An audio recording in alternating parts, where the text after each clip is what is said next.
to another impactful and insightful episode of Geni's Way. Today, we're digging deep into the heart of what it takes to succeed in sales.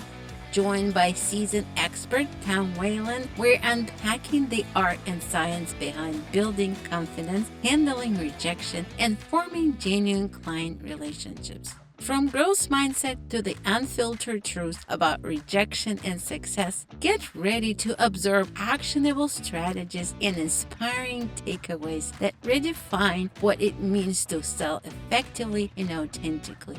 Ready? Then let's get into it. Hi, I want to welcome everybody to Geni's Way. Today, I'm excited to introduce Tom Whalen. He's a sales leader, coach, and mentor, and also author of ABC of Professional Selling. Welcome, Tom. How you doing, Geni? I'm psyched to be here. This is going to be fun. Hi, Tom. I'm so excited to see you. Who would be best to help the entrepreneurs besides you help them get into confidence in selling? Speaking of confidence, how do you even build the confidence? How do you even start if you are so terrified to get on sales calls? Most of the entrepreneurs that I talk to, they struggle with that.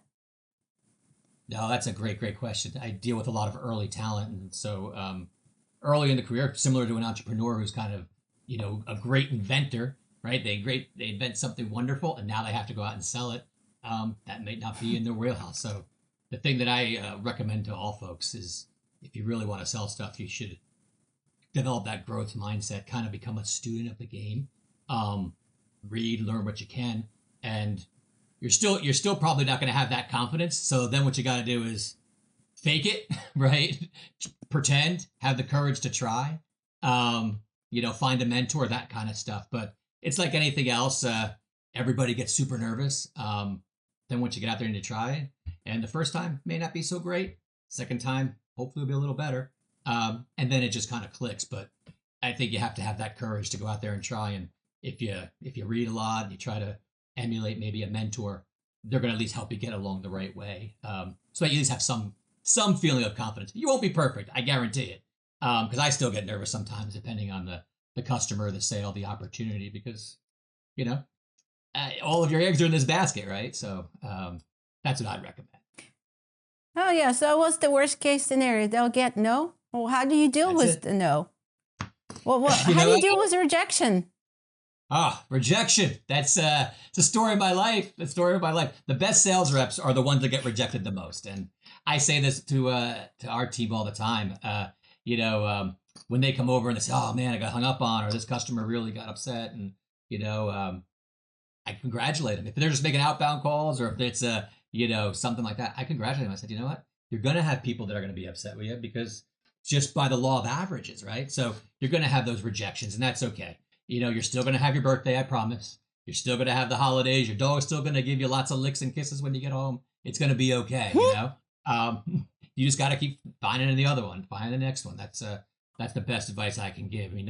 Nothing's personal. They're just not happy, or you're catching them on a bad day. And you know what? We all have bad days. So what are you going to do?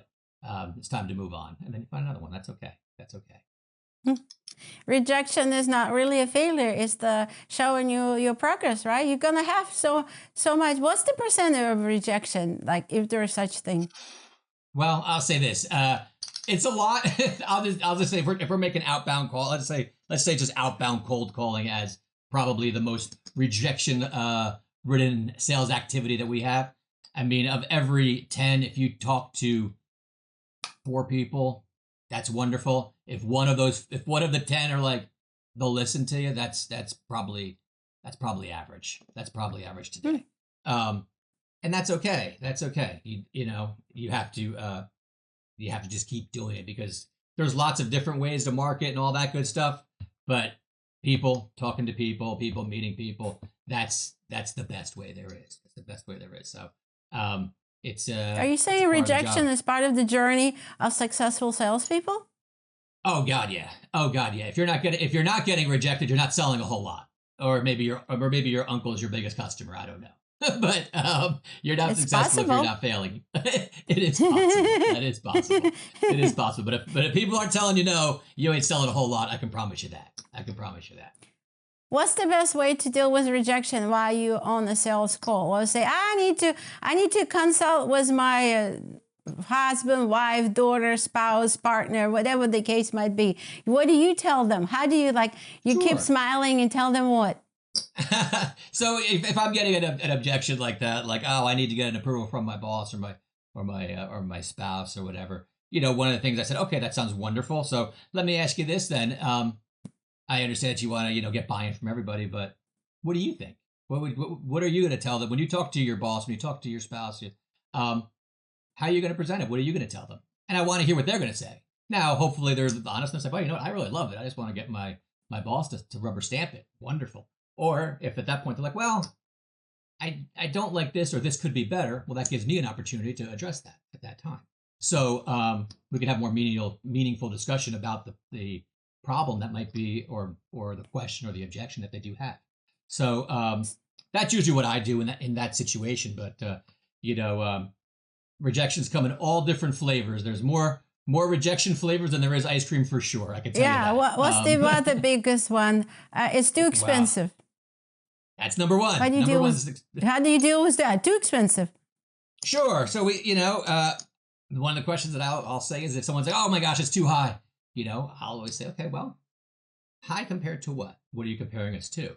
I also want to make sure that we're comparing apples to apples, because depending on what the product or service is, there's many different kinds of, you get many different types of bells and whistles and features and benefits that are available. So if I'm comparing if they're expecting a Toyota price, but I'm giving them a Rolls Royce, well, that's a different situation. Let's get in the right ballpark, right? So, and we'll have those discussions. And sometimes, we just can't get there. Sometimes we can. And, it's worth having that conversation and really kind of digging into it. And truth be told, what I teach our people is that along the way, before they even get to that point of what do we have to do to get you in this car today kind of conversation, they should have done the qualifying and, getting minor agreements. That's what I was going to say. How do you pre-frame the sales call? What do you need to ask people? So what I do a lot of times, and this is what I teach, is during that qualification process, right, when they're having those discussions and they're talking about what it is that the need that they have, what is the solution that I have, when I present something, or based on what they're telling me, what I present, I will usually ask, does that make sense? Is this something that you consider yourself doing? Would you want it in, a size large or size medium or whatever that is, a blue or black, or just to kind of hone them in onto what it is that they are interested in, so that we can kind of get them the best solution. In addition, I also try to find out if there are anything that I might have as an objection or that's built in. So many years ago, I used to I worked for a company and we sold audio video cabling. So our customers were NBC, ABC. I sold the wire to the Jacksonville Jaguars football stadium. We were we were double our closest competitor and 3 times the industry. So our stuff was very, very expensive. But we're doing network television. So if you're watching the Macy's Thanksgiving Day Parade and there, Al Roker's walking down the street, you don't want to hear the microphones cable going, right? Nobody wants to hear that. So it was very reliable, lifetime warranty on parts, service, everything. So when someone were to call me up and say, oh, hey, I have a band and we play at this bar every weekend and we need some microphone cables, the first thing I'm going to say is, okay, we are going to be more expensive than anybody you've talked to. Do you want to still talk? And then they'll say, yeah, no, well, I need something reliable. Fair. Here's why. That's fair pre-framing. If you're not the cheapest on the block, you need to tell up front. Otherwise, you're wasting your time and their time. Right. And some people are like, well, I mean, I would be willing. Now, again, audio is very, you want to make sure, I'm sure you know in front of the podcast, right? There's a lot of different things that can happen with audio, and you want to have really good, sound quality and that kind of stuff. So there will be customers say, well, sure, I'm willing to pay more. What do I get? And then we go through it, So, no, it's... I've heard some sales Yeah, I've heard some salespeople said you ask them if you're the only one that making decision, or they're a partner, spouse, brother, sister, whoever. So do you ask something like that? And what do I you do always if ask there's that. another person involved? Do you tell them to schedule it, or potentially schedule a meeting with them if they're not even just the only one that making that decision? Sure. So a lot of times, because one thing is somebody that I'm talking to, or one of our reps I'll be talking to, is involved in this purchasing decision. You don't want to make if they're involved in it, they have a hand in something, even if it's gathering information. And so I don't want to maybe say, hey, you know what, you're not important. Let me talk to your boss.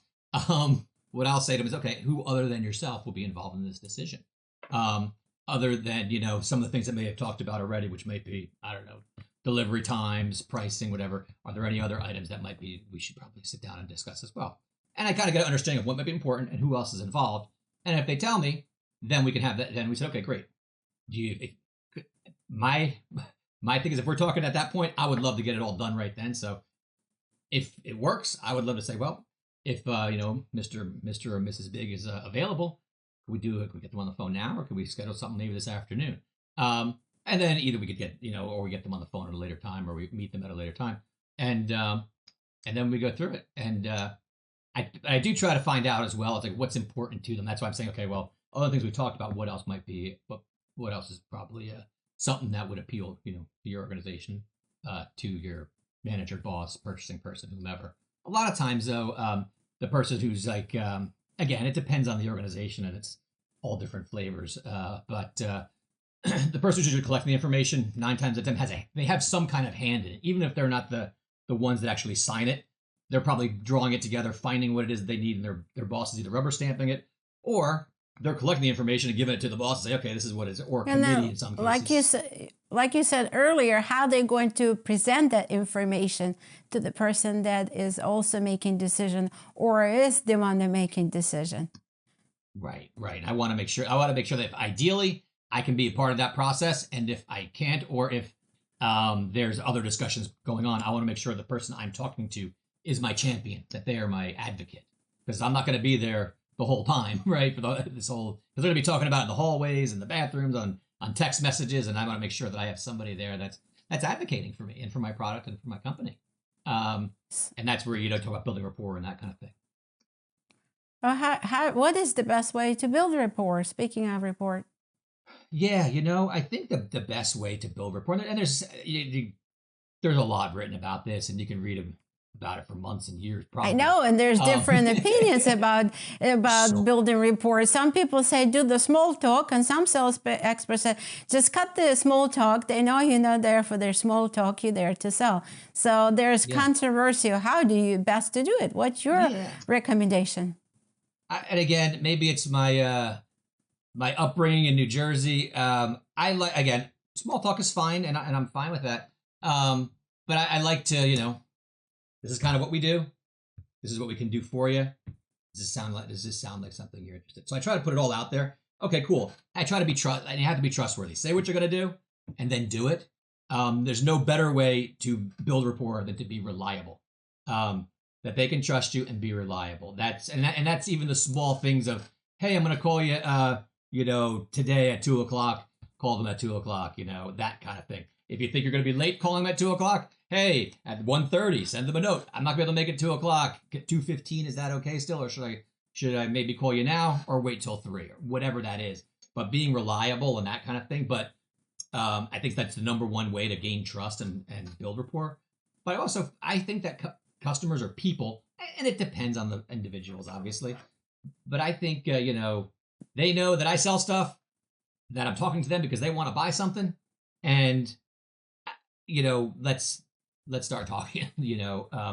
I think people appreciate that. Now, again, you're not going to be. I'm kind of rushing through it, so I'm being maybe a little more crass than I would if I was talking to somebody in a selling situation. But I think as upfront as you can get, because I think if you start to play games too much, or hey, I know your nephew plays on the Little League team that my second cousin coaches, and that's fine. That's fine.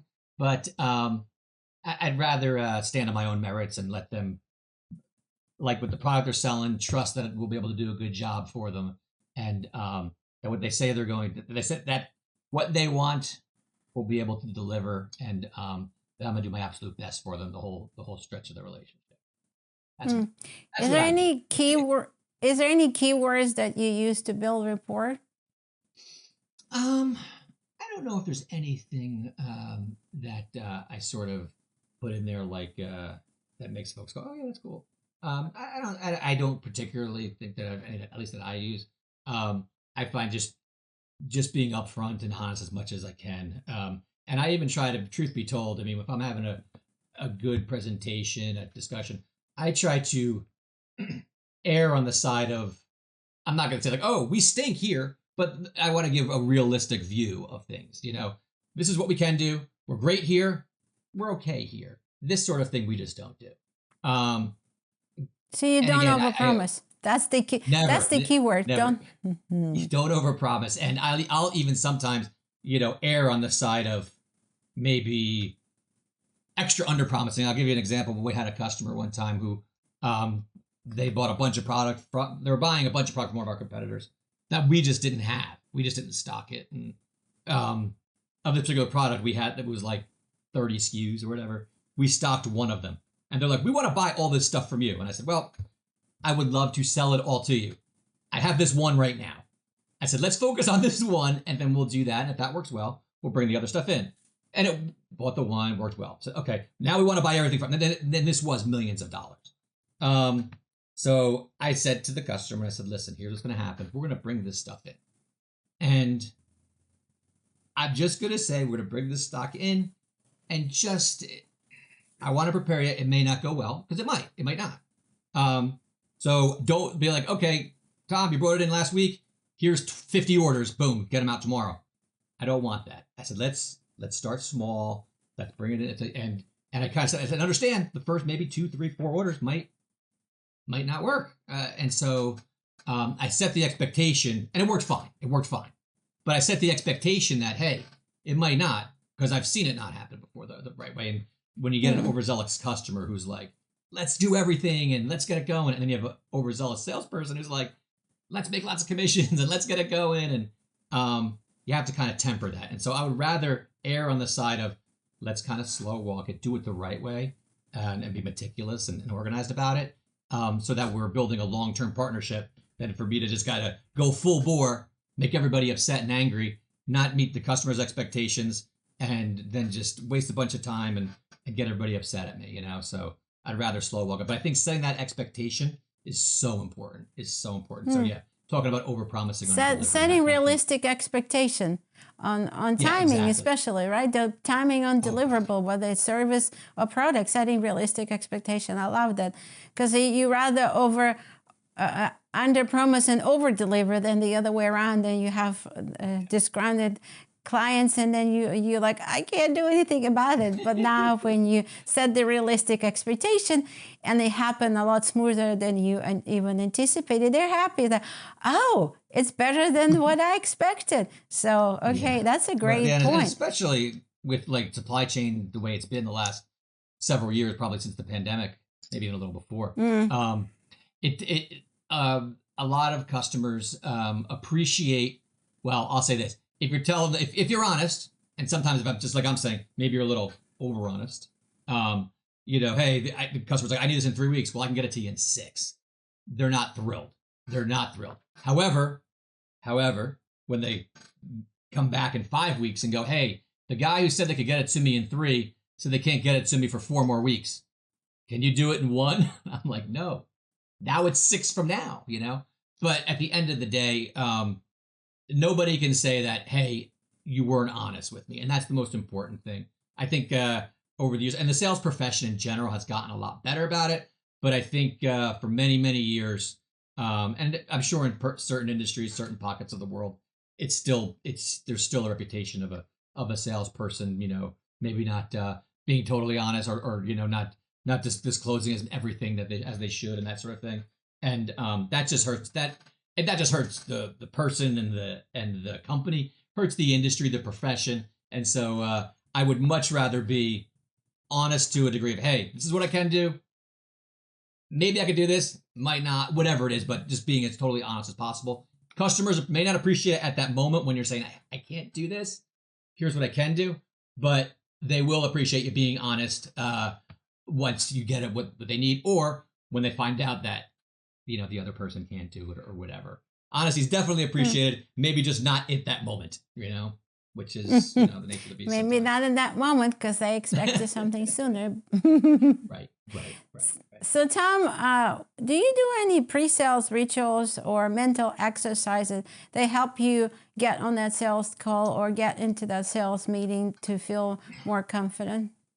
Sure. So when I was a rep or even as a manager, when I'd be doing a big presentation, because we used to do a lot of and we still do to some degree, a lot of presentations of pipelines and forecasts and things to senior executives. What I like to do, and so I wrestled through high school and college, and you know, a part of it's kind of, you know, getting yourself psyched up and that kind of stuff. And I think a lot of athletes do that, self-talk and that sort of thing.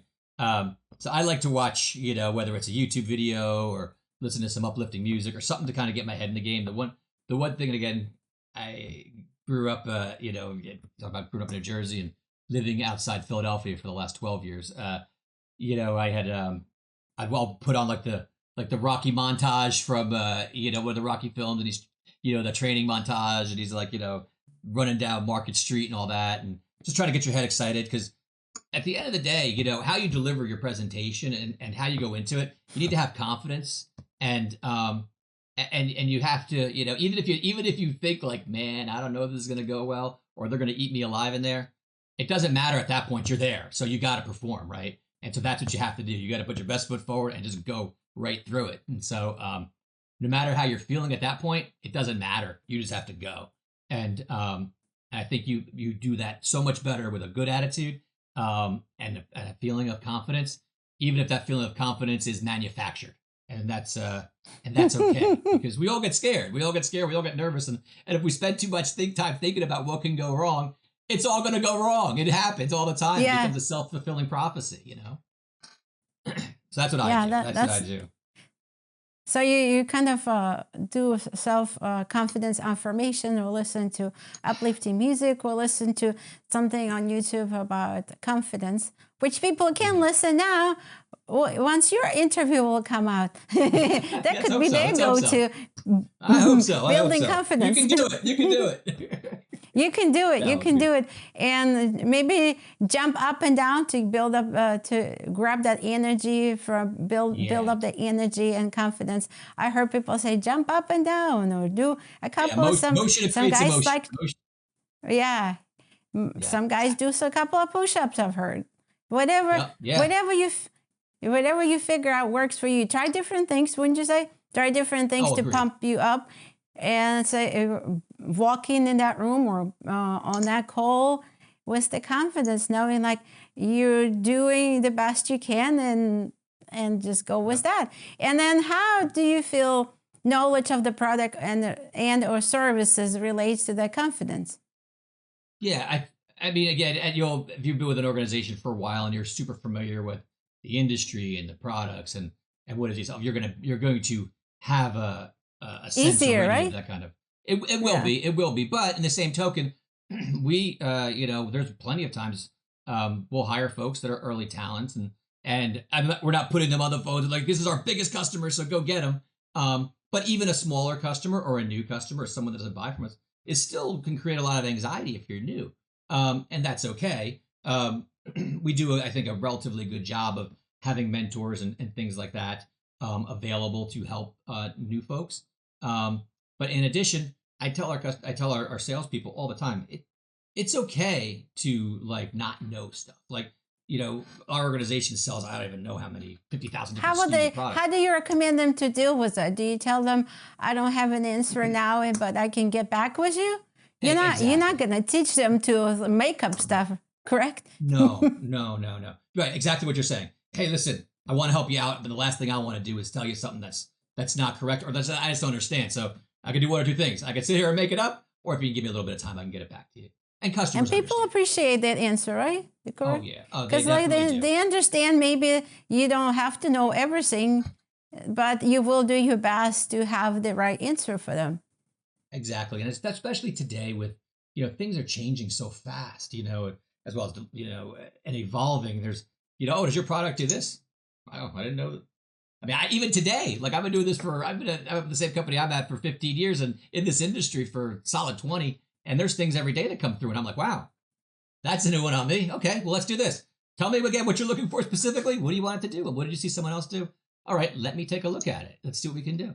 And I'll do my best. Give me till this afternoon. Either way, if I know or don't know, I'll get back to you. And I've done that dozens of times, hundreds of times, probably calling people back and saying, hey, you know what? Listen, I'm still looking into it. Here's what I did get.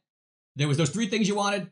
Those 2 don't exist. But this one we might be able to do, or whatever it is. You know what I mean?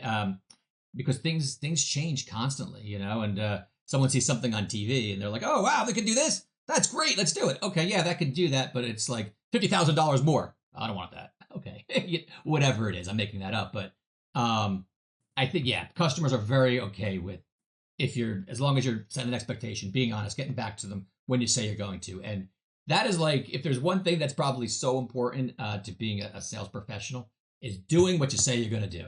Because a lot of people don't.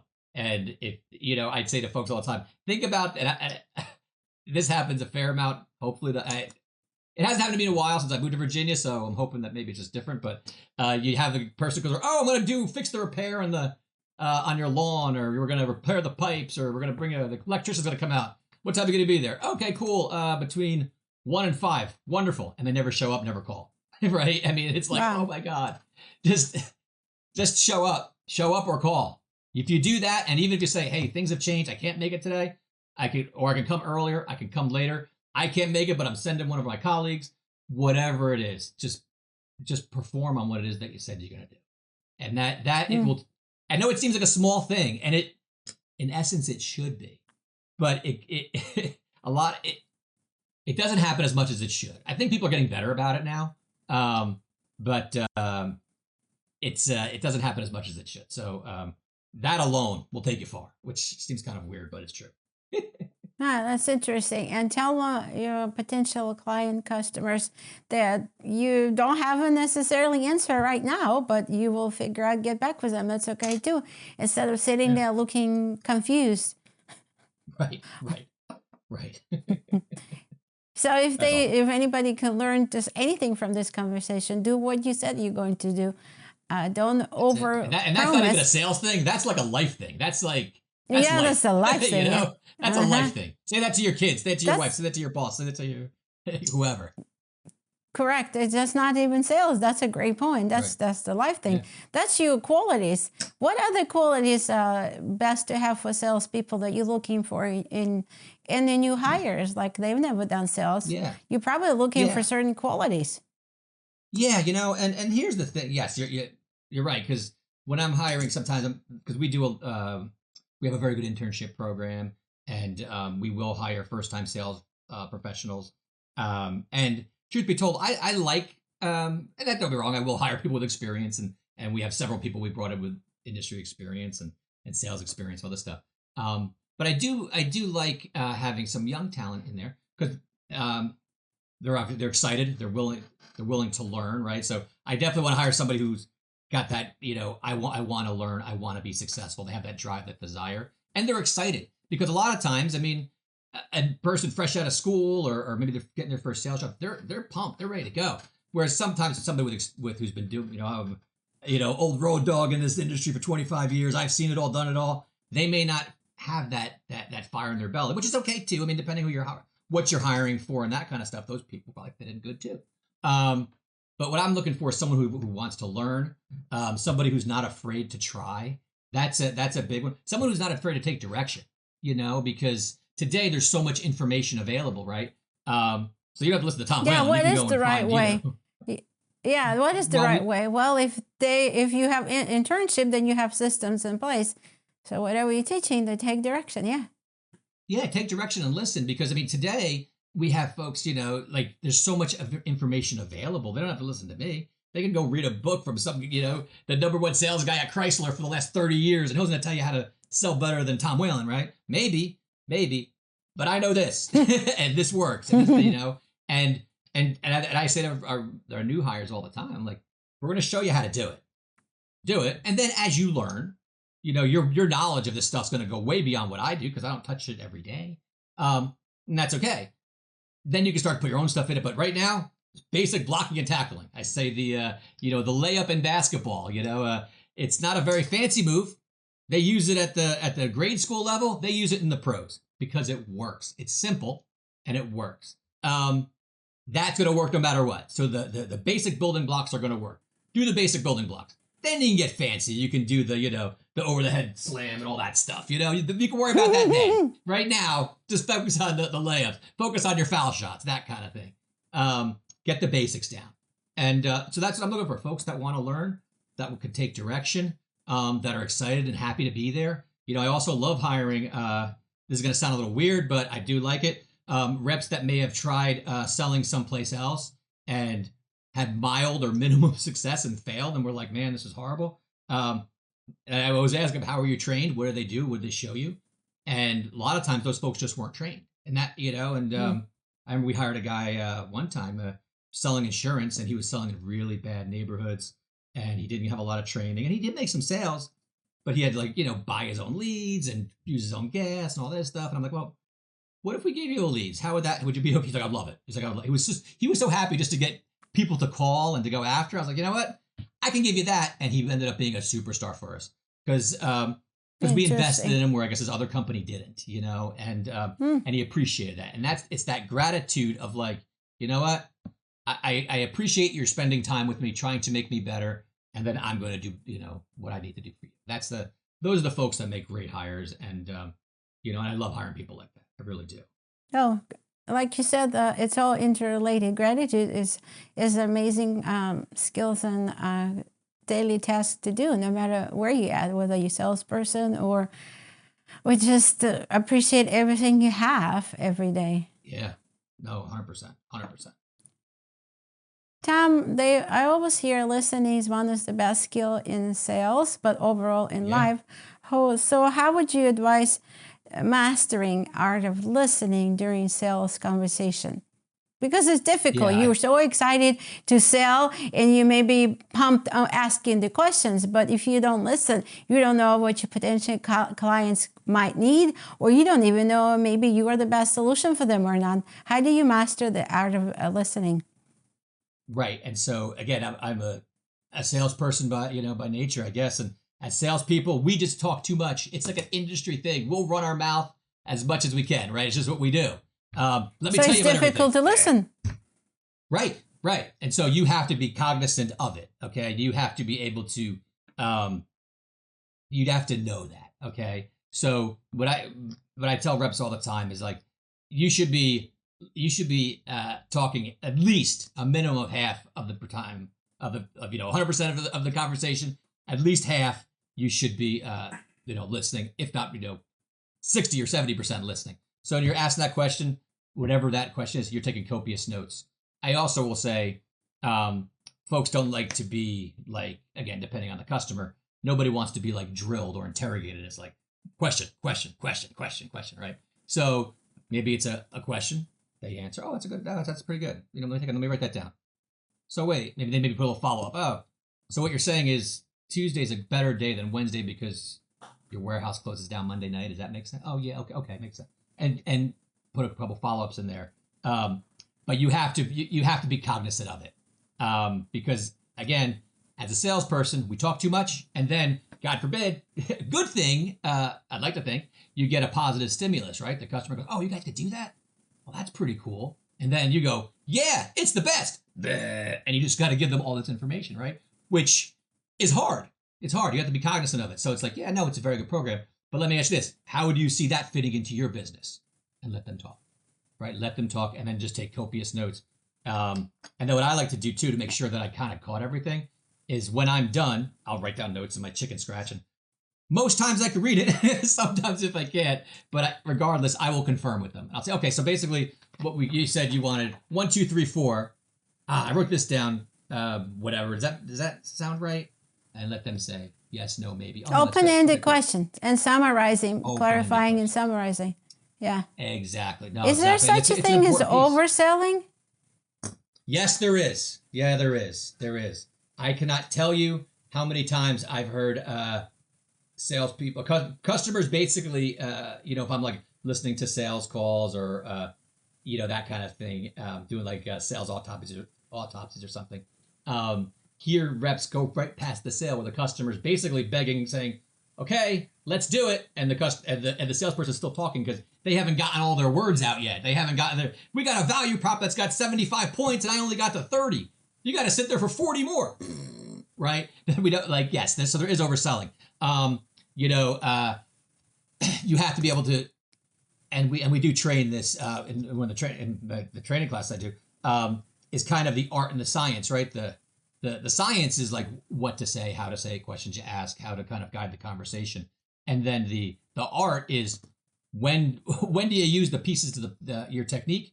And when to shut up? Is that the art? When do you shut up? Yeah, when I tell people, I tell people. So here's a little story. I'd say this to yes, I love stories. Reps. Tell me about story. How to shut up. Here's a good story. So there was this, and you can pick any religion you want. We're going to go with a Catholic girl and a Baptist boy, right? And they got together. They started dating, and they were like, wow, they were getting along well and all this, and the daughter comes home and she's crying and she's like, I really love this boy, but he's Baptist, and she's crying to her mom, and she's like, well, why? She's like, well, I'm Catholic. We don't marry Baptist kids.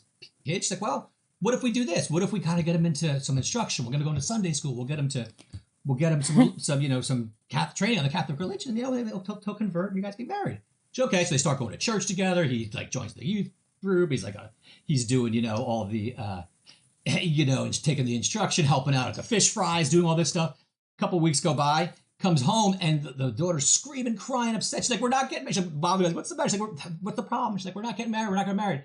She's like, he's like, what's the matter? I thought he was going to church. Mom said, I thought he was going to church and he was taking instruction, helping out and all this. She's like, no, he's fine, but now he's going to be a priest. So, so she oversold him. She sold him so much on being Catholic and became a priest. So don't do that. Don't do that. Don't do that. Don't do that. Do you guys teaching them how to use their intuition, hone their listening skills? Is that the art of selling? I think a part of it is when to, at what points you have to be able to recognize when you need to, ask. I call it the obligating question, right? What do we have to do to put you in this car today, as an example? So if a customer or prospect starts to maybe slow down their speech. So if they're like, okay, so that makes sense. Or ask you to repeat it. Wait, repeat that one more time. Show me that process again. Let me see. They ask you to repeat something. Maybe if it's a couple, whether it's a personal sale like a home or a car, or even if it's a corporate, B2B sale. If you're seeing folks start showing emotion, like if it's a couple, maybe they start to kind of, sort of nuzzle up to each other, or maybe if it's in a B2B, they start to like, oh, see that? I look at those as buying signals. And so if I'm saying that that's kind of the art to the science, maybe they make positive sounds. Something like that. They're giving you, there's a reason they're doing that. People just aren't doing that because they feel like making sounds, right? So that's when you're kind of putting them in the crosshairs for that, asking that obligating question. Okay, so it sounds like, this is something that might be of interest to you. What do you think? And let them talk, right? Let them talk. Take notes, let them talk. So yeah, if one thing that takes probably the most time of anything is being able to recognize those kind of things. Because I say this to my sales class all the time is, yes, there are going to be customers that are going to say, yes, sign me up. Let me give you 2 checks instead of 1. Where do I put my autograph on this contract, right? That's going to happen. But not always, because customers know, and especially now, just as we're talking about, information's everywhere. There's probably an ABC book of non-sales out there, purchasing, that someone's looking at and saying, oh, don't show any emotion, because as soon as you show that, the guy's going to try and sell you something. You can get a better price if you act not interested, that kind of thing. And so customers will do that. And so you have to be able to kind of call for that decision. You have to be, as a sales professional, you have to be the one calling for that decision, because they may not some will, here you go, sign me up, but not all. Not all. And it depends on your product and, what it is that you're selling and your service and that kind of stuff. But so it'll vary. But not always will they just say, hey, sign this contract. I can't tell you how many times I've had customers that I said, okay, well, okay, so everything kind of at least it sounds to me that everything kind of makes sense. Do you agree? And they're like, yeah.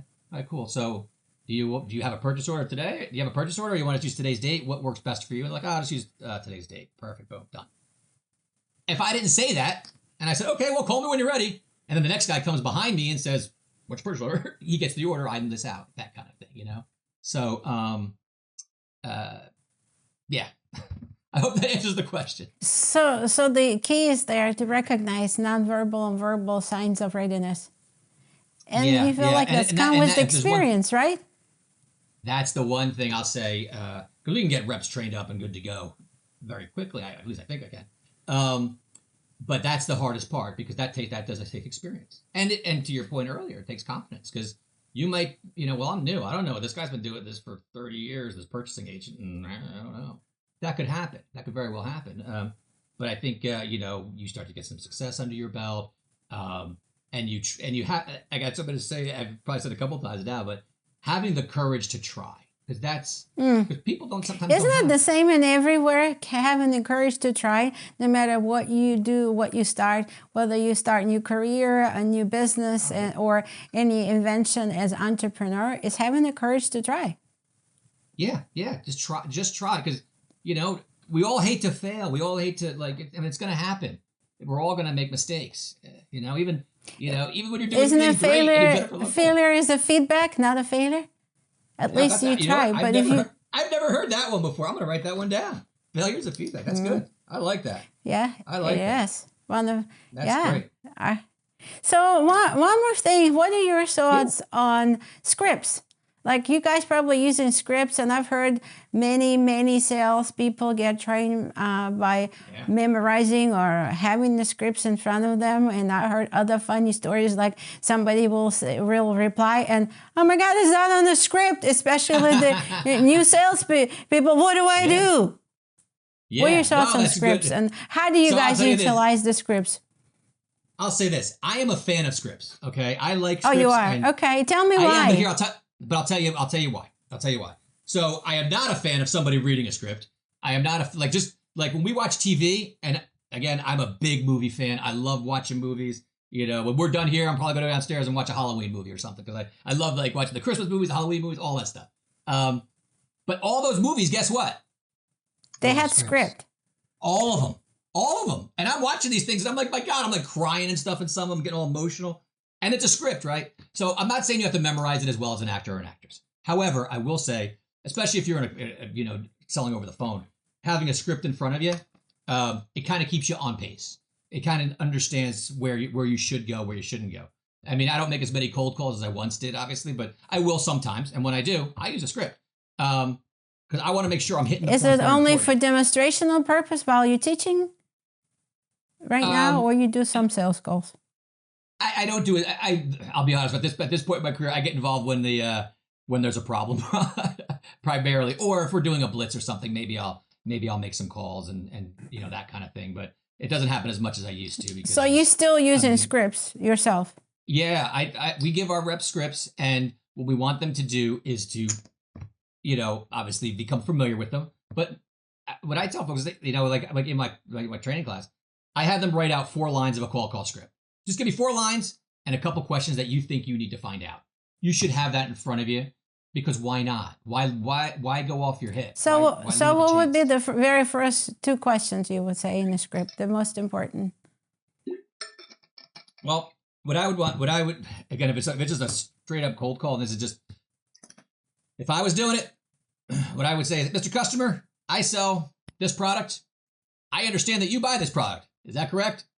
Yes, no, I'm not. Oh, who does? Great. Yes, I am. That's fantastic. So let me ask you this. What do you love most about the product you're buying today? Or where you're buying it from? Whatever, I'm just going off my hip here. But, because I want to find out if they're the person that can make the decision. And if they are, they're using the product that their service that I'm selling. What do they like most about it? And then when they say, oh that's a little dangerous because they could then go on a commercial, how much do we love this guy, which is fine. And then I say, okay, they sound like a great company, man. I wonder if they're hiring. Let me ask you this: what could they do better? And everybody could do something better. I don't care what it is, And then they're going to tell you what they could do better. Cool.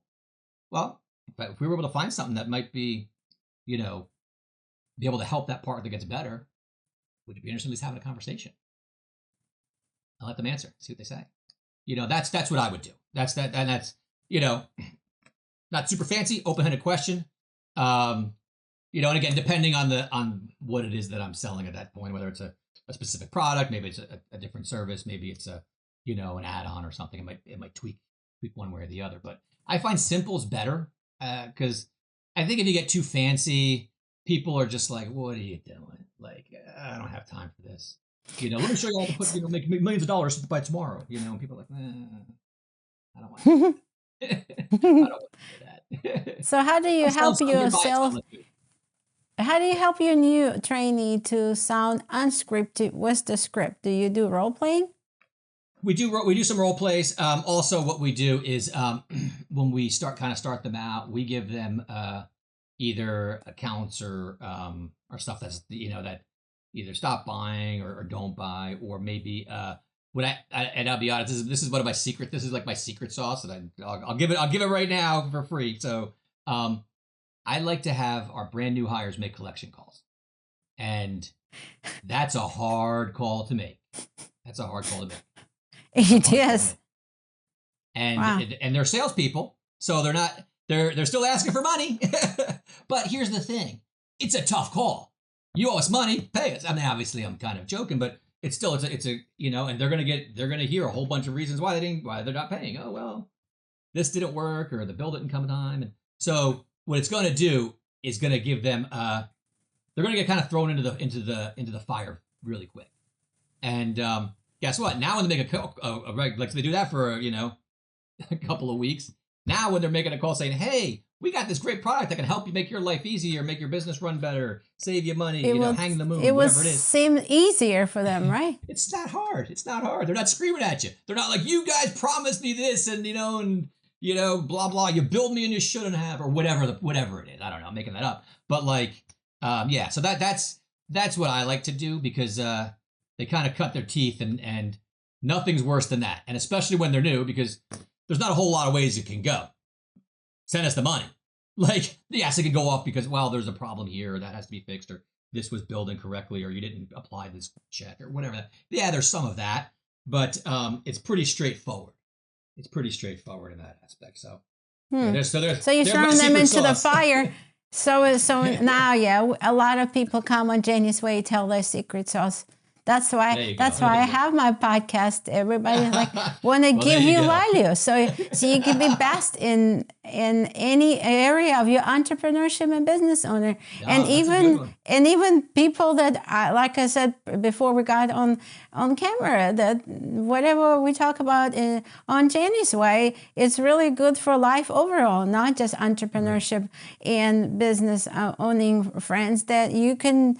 There's skills, like real skills that you need to know, because we sell no matter where we go, to our friends, to our family members, to our coworkers. We sell all the time. People say, "I hate sales," but you do that every day. Do you not realize that? So why are you afraid? That's the great question, isn't it? 100%.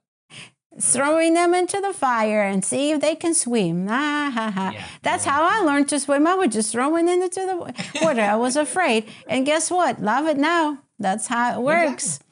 Exactly. Overcome that fear. You're on the other side. You're actually doing it. What's the best way to overcome your fear? Just do it. That's it. That's it. Yeah. Do what you fear most. Cheesy. It sounds cheesy, right? Well, how do you overcome your fear? You just do it. But that is the truth. How else would you? By reading the books? No. Right, because that's the thing, right? Yeah, because if you try it and you do it, there's nothing to be scared of anymore, and that's it. I mean, you immediately will be on the other side, whether you succeeded or failed. That at that point it will be irrelevant. You've done the work. Did the first step. And you feel more confident Doesn't matter what the answer was from the first call or from the first meeting. You go to the second and the third and the fourth, and eventually you build that skill, and you'll be great at your craft. Mastery is a mastery. It's not going to happen the first time you did something, anything actually. 100%. That's true. How would you, Tom, how would you relate, or how would digital marketing will support and can support in-person sales? How do you combine the two? And how you guys are combining it? Yeah, I think digital marketing is a huge piece of it, because nowadays, I would say probably if you went back, I mean, gosh, I don't even know how long it would be now, several years, customers used to wait for either their salesperson to come by their place or call them or go to a trade show to learn the new information, what's new, what's great, what's happening in the industry, with the product line, with your company, with your competitor's company, all that stuff. Today, that happens so much faster, because the salesperson today, I mean, companies can't wait. Oh, I'm going to wait for our big industry trade show that's 8 months away to introduce this new bauble. They'll start talking about it now, right? Because they want to build that groundswell and that kind of stuff, and try and catch those people that are at that point of making a decision or considering making a decision. So that information's out there, and what the salesperson really has to do, the job of a salesperson nowadays, I believe, is being able to justify the cost and the process and the investment with them, right? Show them, maybe understand better the details, show them what's important and why they should be choosing our solution. So digital, whether it's LinkedIn or sending drip campaigns and whatever, SMS, text marketing, that kind of stuff, it's just an enhancement to what it is that the salesperson does, because that's kind of like it's a great tool, because that's sort of maybe it's that very first cold call, right? That maybe you don't have to make because they saw something on the internet or on LinkedIn, or maybe they went to your website and downloaded a white paper or whatever. And so now it's you can go back and say, okay, great. Hey, I saw you guys had downloaded that white paper. What questions did you have? There's something I could do to assist you, or are you looking for this product or whatever it is? So I think it's a great tool. But as a sales professional, and you have to be. I think some of the folks who've been around a while may they don't trust it, like it's going to do my job. I think sometimes you have some of the younger folks come and say, oh well, they already downloaded the white paper, so they're going to buy. Not necessarily. It's a supplemental tool to what it is that to actually the salesperson engaging and really justifying the spend. Maybe there's a little negotiating in there. Maybe there's some customization in there. Whatever it is that the customer needs. But that's what the salesperson does. Justifies the decision that they really want to make, and helps them with the process, maybe some customization, that kind of thing. But no, I think it's wonderful. I think there's so much now that we can put out, not just we being my company or me, the world. That go to this website, check out this link. Oh, let me show you this tool to help justify the cost, and there's plenty of things that I. So you feel like it's making it easier for salespeople with digital? Everybody's being digital now and online all the time. I think so, because it saves us so much time. Because truth be told, everybody is doing more with less. It is. It's the way the world is these days. Everyone's doing more with less, and so if you have an opportunity to drive them to a place or to have information pushed to them that will help them educate, because truth be told, if they're kind of in the market, right, they're educating themselves already. I think as a salesperson, we have to have again, I'll talk about LinkedIn or email marketing or text campaigns or something like that, making sure that the customer or your prospect or your industry know who you are, even if they're not buying, right? And as long as they know where you are, so when they do make that decision or are considering it or investigating it, that they think of you. Because I don't know of anybody who has a corner on that market that, we're the only ones that make this. And, maybe they're your water company. I don't know, your gas company, somebody like that maybe. But there's you want to make sure that you're there at that point of when they're considering maybe making a change, maybe trying something, trying what it is that you're selling. So that's digital marketing is humongous. Digital marketing is great for brand awareness. Oh, yeah. It could do a portion of sales, but at the end of the day, you have to close that sale as on human to human level. It gives them initial understanding of what you're selling, but at the end of the day, they probably will have some questions. So it's a great tool to shorten that sales cycle. Wouldn't you agree? 100%, 100%.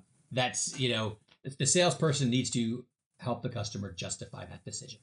That's what we have to do. That's our job. That's what we do. I mean, yes, you can give them a white paper. You could probably do a little calculator in Excel or some fancy, web-based tool to show you're going to save this much money, or you're going to, reduce your spend by this or whatever. And that's fine. But understanding how that business works, how you can implement it, maybe, and I keep saying maybe customization, because I find customers like to have, they should, if they're paying for it, and especially if it's something that's significant, maybe there's a customization of how it fits into their organization, whether it's an invoicing thing or the way you ship it or the way it's delivered or, the color or whatever it is, helping it make, your solution fit best for them. The part of, okay, it works. I get that. All right. Now we'd like it in blue or whatever it is. I mean, again, I'm making that up, but that's what we as salespeople do to understand that, solution. And sometimes we can, sometimes we can't. Maybe we can't do it in blue, but here's what we can do. Whatever it is. Give everybody glasses so they can look blue. I don't know. I want to ask you, Tom, when you wrote the ABC of Professional Selling, what was your intent? What was the biggest takeaways that you wanted readers to come with? But also you wrote it for children.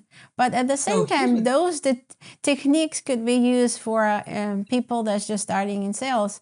So tell me, why is it children, and what is the biggest takeaways or a few techniques that people can learn from reading ABC, the book that you wrote? And that's exciting. I'll show you the picture of it here. You can see it there. So the book itself, I had two thoughts around it. So I've been ever since I got out of college, all I've ever done is sell stuff. So that every home I bought, every car I've had, every tuition that I paid for my children is from me selling stuff, right? My kids would go to school and it'd be like career days. And I always said to my kids, can I come to career day? I always wanted to I've never been to a career day. I've always wanted to do a career day. I always said to my kids. And my kids would always be like, well, we have a fireman here, a policeman there, a lawyer this, that kind of stuff. And I'm like, okay, well, what about, sales guys?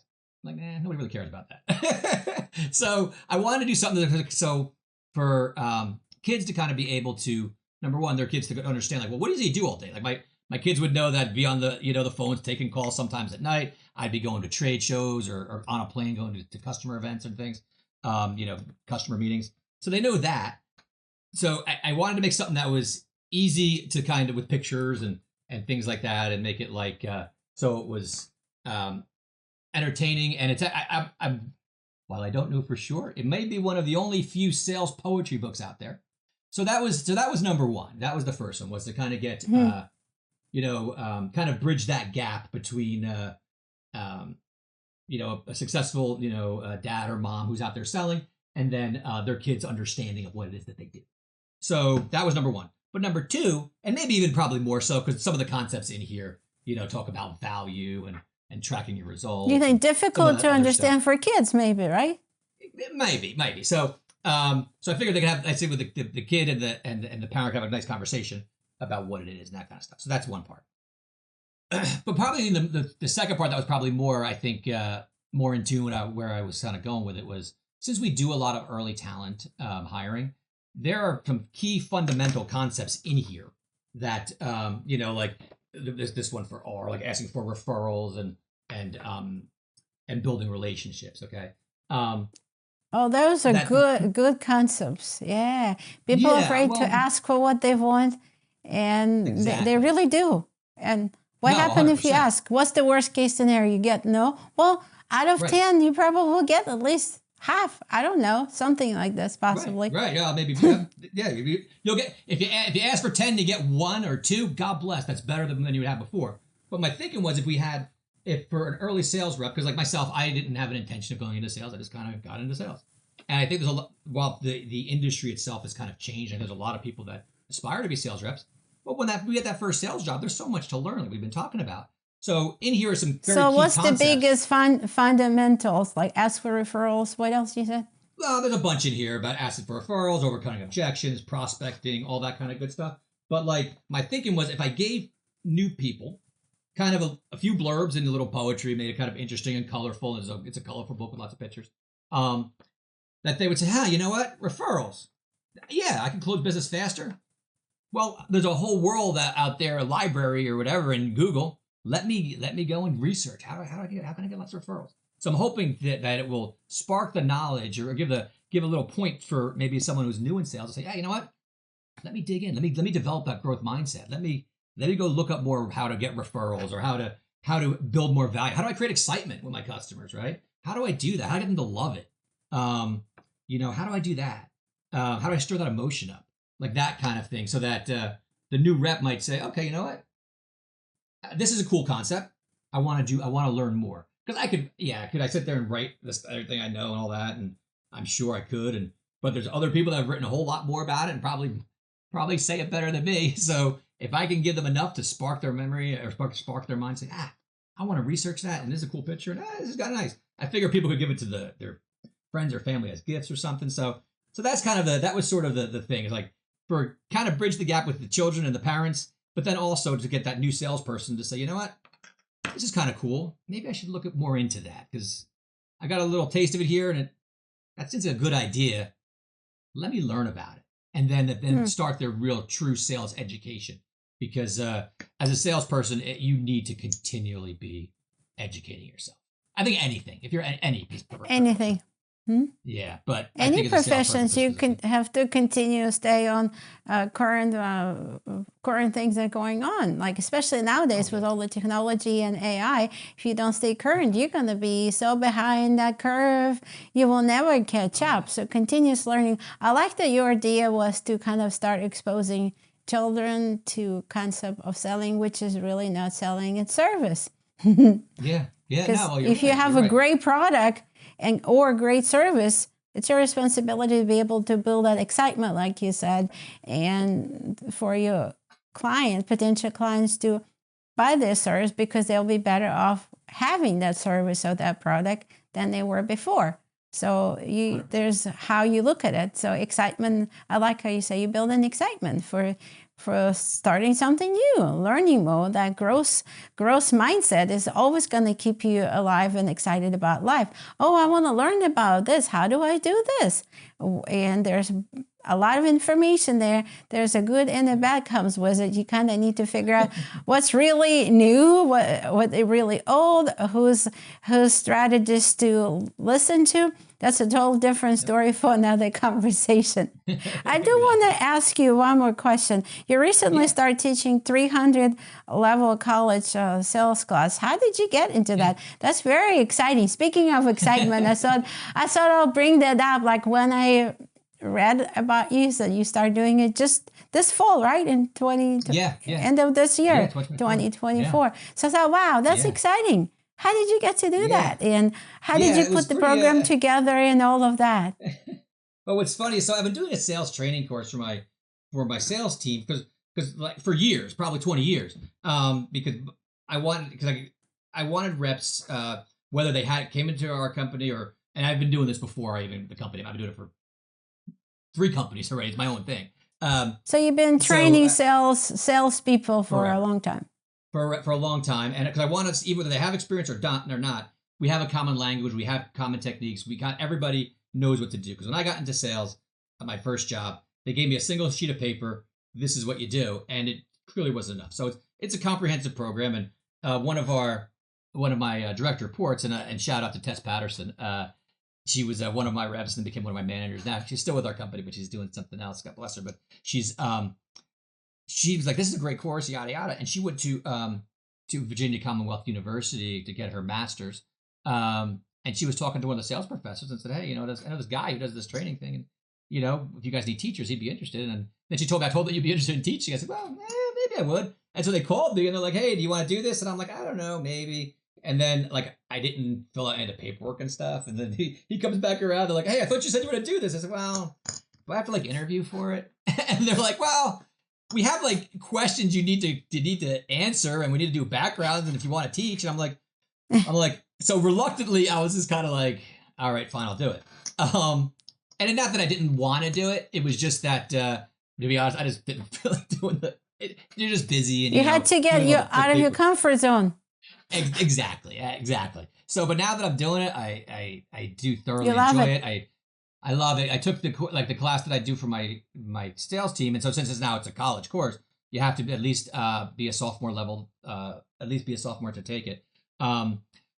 So like I've developed quizzes and, and different exercises and things. And so I mean, I like it.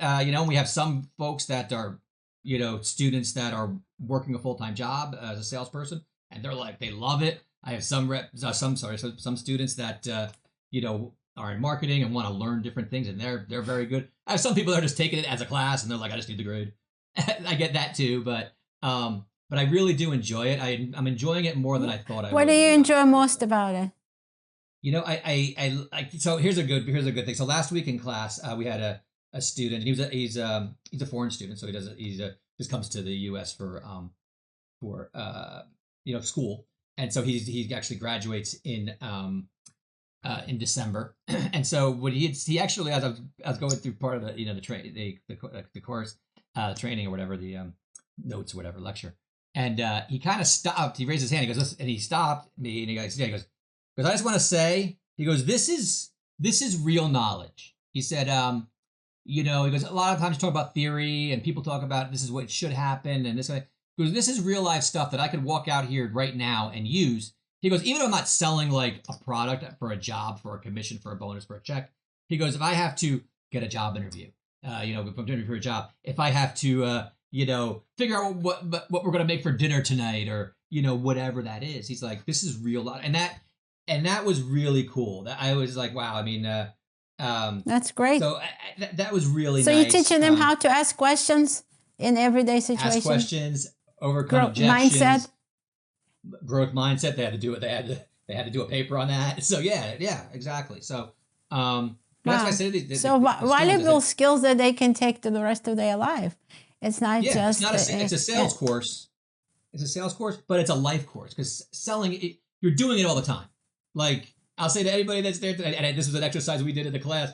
Have you ever gone to your spouse or family member, friend, whatever, and said, "What do you want to do for dinner tonight?" And then they're like, "I don't know. What do you want to do for dinner tonight?" And then they go, "I don't know. What do you want to do for dinner tonight?" Close the deal. Get it done, man. Let's show you. We can help you make those decisions, right? Guide them to the decision, right? Because everybody wants to eat. Now we just got to find out what it is. And that was one of the exercises that we did in the class. So, so it's a good course. I do love doing it. And so hopefully they like me enough to have me come back next semester. We'll see. That's cool. So how would you summarize our conversation, Tom? What you want people to take away with? Yeah, no, this was great. I had a wonderful time talking with you, Geni. This was awesome. I would say, if there was like if I had to like end on one thing, I guess if there was like something that folks wanted to take away, it could be several. Okay, cool. I'll give a quote here from what you call Francis Albert Sinatra. I'm not a big I like Frank Sinatra, but growing up he was a staple in our household, with my family and parents and things. And you think of the one song High Hopes. It's kind of like a children's song, I guess. But when he says, "Oops, there goes another rubber tree plant" in the song, it's kind of like it's human nature, right? People are going to doubt you, your whole life. It's going to happen. It's human nature. People are people, right? But you can't doubt yourself, right? And so you got to believe in yourself. And I think that's an important piece of all this, And I know I've said it a few times, but have the courage to try. And it's a catchy little song, but have the courage to try. And that's something that have the courage to try. You could take that away. If you could take that away, yeah, that's so great. Other people will doubt you, but as long as you have the courage and don't doubt yourself, just keep on going. So they actually kind of brought me to the very last question. I think it is. Anyways, how do you keep yourself motivated and don't burn out? You've done sales for so long. People get discouraged so quickly. What's keep you motivated? How do you stay motivated? What do you tell your salespeople to keep that motivation going, to know that it's okay to make mistakes. It's okay to hear no. It's not a rejection. It's a learning curve. How do you stay motivated? That would be the best closing question. Believe me, it's not, I'm not always like, yeah, let's go. I mean, you have your ups and your downs, You right? have bad days, correct? You do, and we all do. And that's okay, isn't it? Yeah, it is okay. And, but as a salesperson, even if you're having a bad day, you still got to make a living, right? So, and I say this, that's the kick. I say this to my reps, because there's times when we're just, if you're doing the job right, you are hearing no way more than yes, right? And so what I say to reps is that, yes, you cannot win them all. You can't. It's impossible. But it's equally as impossible to lose them all, right? So just know that the next win is around the corner. I had a rep that I used to work with many years ago, not at a different company. I'll say her name, Susan Larissa, great rep. But when she said her father used to tell her this, and it stuck with me all these years. Rome wasn't built in a day, and neither was Poughkeepsie. So you know what? Just keep at it. Just keep at it. Keep working. Keep moving forward. And yeah, those wrinkles are going to happen.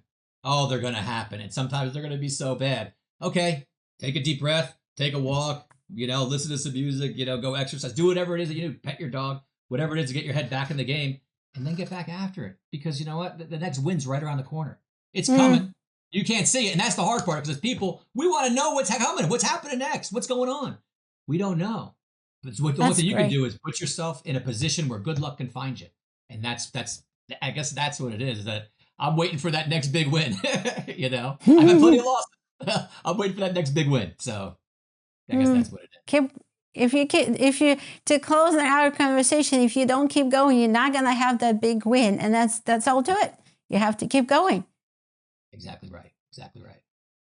Be courageous to keep going until you will have that big win. And that's a great summary just right there. Keep going.